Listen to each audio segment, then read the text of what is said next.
Hello, maulan. Ngayon, ito na nagdala na yung mga basura nakapaglinis. Hindi ako sad. Pero ako, ba't ba ako minamalas? Hindi tayo, kape. Hindi ko na alam dapat gawin. Totoo lang. Oo nga, marami ako ah, nakikismis-kismis. Kasi nga, wala nga akong magawa din sa bahay. Siyempre, kismis-kismis ako sa inyo. Kasi, wala na, may magawa lang. Ay, wala na makausap. Mga tulog. Mga school, mga batutay. Para sa trabaho. Ano ka pag ginis-ginis naman? Ano?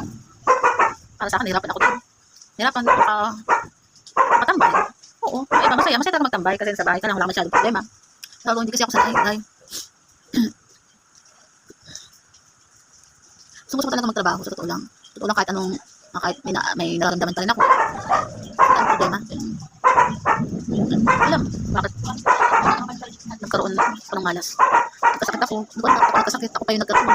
Okay naman yung trabaho ko. Halos lahat nabibigay ko para sa mga pamangkin ko. At mas na problema akong gumagawa ng paraan. Kumbaga kahit ako ang utang-utang kasi minsan lahat ng mga bata ay kailangan ng merienda. Siyempre kung tinihingi ng merienda talaga nabili ako kahit ipag-utang ko sila. Utang sa lang. Kaso lahat at least kung para sa akin, di ba na maganda ako magka-problema. Malaka masaya. Hindi ko talaga alam bakit ako nagkasakit. Hindi ko rin naman palain na gumaling pa ako. Sa totoo lang yung nagka-high blood ako as in pumutok talaga yung ulo ko. Dumating sa time na nagkasakit ako, papasok ako noon, nahimatay talaga ako. Tapos hindi ko na ano nangyari. Alam mo, totoo lang nagkaroon ako ng sakit. Nakalimot ako sa sarili ko. Kahit mga kapatid ko, nakalimutan ko na yung pangalan, kung ano mga pangalan nila, hindi ko akalain. Tapos gusto ko lang matulog. Alam mo, nasobrahan ako sa trabaho.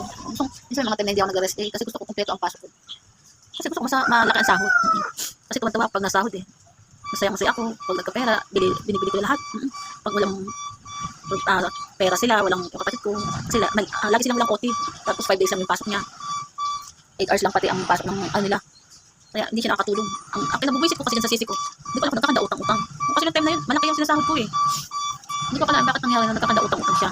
Ngayon, may mga time na nag-chat sa kanya na kahit mga utang hindi siya pinapahiram. Nahihirapan din naman ako kasi siya yung dapat maasahan ko ngayon kasi nga wala akong trabaho. Makatulong-tulong siya dito magbayad ng bahay. Hindi ng pagkain. Nahihirapan ako. Kaya minsan totoo lang nasabi ko minsan, pinagkaroon ako ng sakit. Hindi ko alam bakit natuloy pa ako. Totoo lang. Sorry Diyos. Nasabi ko lang Diyos. Hindi ko alam bakit nabuhay pa ako. Binigyan pa ako ng Diyos. Talaga na mabuhay. Na-stress lang ako. Totoo lang gusto ko na mag-Diyos eh. Ma-relax lang ba? Hindi ko kasi nang ganun. Kasi hindi ko talaga magawa yung ganyan. Kasi pag ako nagtatrabaho, kahit wala silang sahod, wala silang pera, magkaroon ng mga kuryente ng gumagawa ako ng paraan. Halos ako nakipag-usap ako na at least pagkasahod ko nagbabayad agad ako sa mga inutangan ko. Kasi at least makaulit ako. Hindi ko alam bakit ako pa natuloy nagkasakit. Hindi ko alam, malas ba ako talaga malas? Hindi ko alam. Ang hirap ng totoo lang gusto ko magtrabaho. Wala akong masuot sapatos kaya pinagbibigay ko na sa pamangkin ko. Ang katangahan ko, dapat natira ako ng kahit isa kasi gusto ko na magtrabaho. Pero sa totoo lang ayaw na ng mga kapatid ko magtrabaho ako. Kahit hindi nila alam gusto ko magtrabaho. Sabi ko nga, pag ako nagtrabaho, mamatay man ako uli, atakihin man ako uli. Kahit mamatay na ako, okay lang, masaya na ako dyan. Sa makaraos. Totoo lang, pag ako namatay, gusto ko na makukuha rin naman sila kahit namatay ako. May SS, may pag-ibig, may makukuha sila. Para sa akin, kahit paano makatulong pa rin ako sa kanila kahit mawala man ako. Yun na, ano lang ako. Gusto ko magtrabaho eh. Stress lang ako lalo. Gusto ko talaga mag-yosi. Yosi kasi para sa nakaka-relax ako dyan. Sabi ko nga kay Sisi, tabat ko na mag-apply na lang ng iba. Hirap din kasi sa pinapasukan mo. Masaya-saya kasi hindi ka pabigat kasi 5 days lang pasok mo, 8 hours lang. Pero hindi kailangan, hindi nakakatulong kasi maliit ang sahod. Oo, dalaga tayo. Kasi ako nakagawa naman ako ng paraan. May mga time talaga nahingi rin ako ng tulong sa mga kapatid kong wala dito. Pero hindi naman araw-araw kasi may mga time talagang sobrang laki ng kailangan. Pero ako, ginagawa ko ang paraan. Hindi ko alam. Bakit ko nagawa ko ng sakit? Totoo lang, ayaw pa ng mga kapatid ko magtrabaho. Tatakot sila. Sila mismo natatakot eh. Pag inatake ako ulit, para sa kanila, baka diretso na. Para sa akin, okay lang. Handa na yan sa akin, handa ako na yan. Basta gusto ko magkatrabaho. Kasi hindi rin ako natuwa, hindi ako tuwa, nasa bahay lang.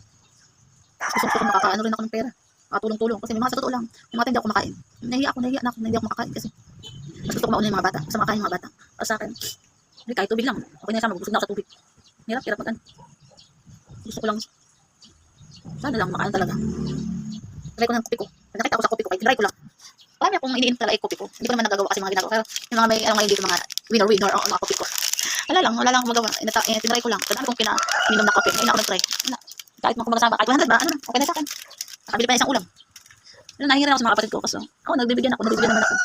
Pero ayoko naman lagi-lagi. Kasi nahiya din talaga ako. Hindi ko na alam. Minsan hindi ko na alam dapat yung gawin. Kaya minsan talaga tulad na sabi ko. Kasi hindi pa ako nag-diretso. Okay. Para sa akin, noon pa man nung namatay yung parents ko, yun talagang gusto ko. Hirap talaga ang buhay, din talaga masasabi. Ang mahalaga sana may trabaho. Kung alam. Ang dapat gawin. Kapag yosi na lang, gusto mo yosi.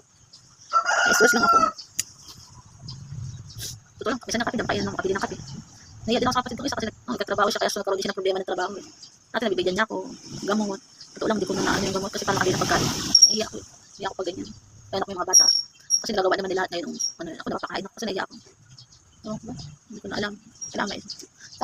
Sana may maging good vibes. Kaya nagka-problema. Think positive pa rin. Sana maging okay sa kanila. Kahit sila na naman. Maging problema yung maging trabaho nila, maging masaya. Maging okay, maging positive. Lalo yung kapatid kong sumunod sa akin. Sana maging okay yung kapatid niya. Kasi pansin ko naman sa mukha niya mismo na i-stress siya. Pero never siya nag-aan sa akin na ano. Kasi kahit ayaw magsabi na hirap na siya. Makikita ko sa mukha niya. Ayoko ng ganun. Hirap talaga. Ay, naka.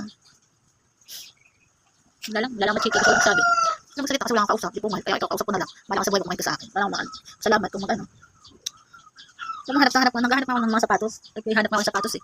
Kasi nalo sa mga pamangkin ko. Binili ko na kasi sa pamangkin ko mga sapatos ko eh. Kasi para may masuot silang mga sapatos sa pag-school. Kasi ayaw na kanila ako patrabaho at makatakayin pa ako. Totoo lang.